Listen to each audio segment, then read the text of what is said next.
Now, as you know, we've had a bit to say about sport going woke, and that means it'll eventually go broke. You know the situation with the netball players. Despite the fact that millions of dollars is on the table to sponsor them, they don't like that the sponsor is Gina Reinhart, who, of course, yes, has advertising on this channel, but my editorial opinion is unaffected by that, believe me. So today, we learnt that, yes, we'll keep the money, but the players in the top level will not end up having to wear the logo. And then you heard this little story today around Pat Cummins, who's just been announced today as the one-day captain as well as the test captain of the Australian cricket team. Now, apparently he has some problems with the key sponsor of Cricket Australia, and he says this about Alinta Energy and overall issues about whether or not they should be associated.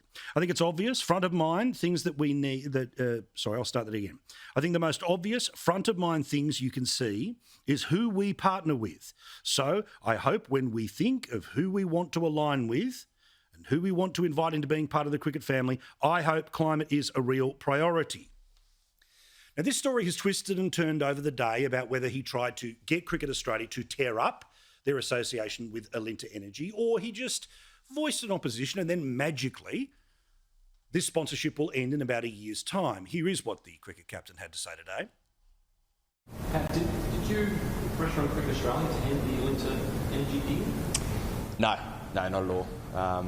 Nick, CEO, and I have a really good relationship. We talk about lots of things, but I've been a big supporter of all our partners over the past few years. That's a fabrication.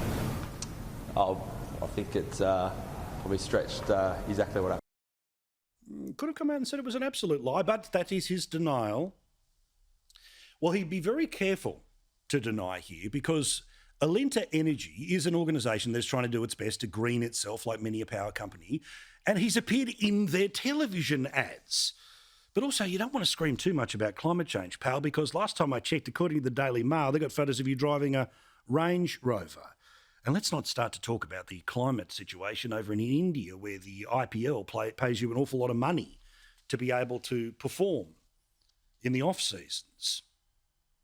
We'll have a chat to Steve Price about this in a second. But also another one here too, and this was pointed out by our mate Matt Canavan, who'll be on the show in a couple of minutes' time, which is a project that is led by Patrick Cummins, which is to get local cricket clubs to put solar panels on their roof. Well, that top company, Longy's, got one or two problems. You see, it is a company that's connected to forced labour in China, but nothing to see here.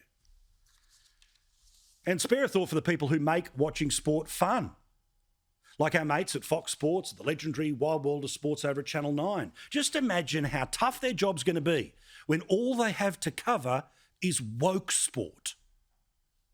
Tonight on the woke world of sports, it's 3 hours of commercial-free welcome to country.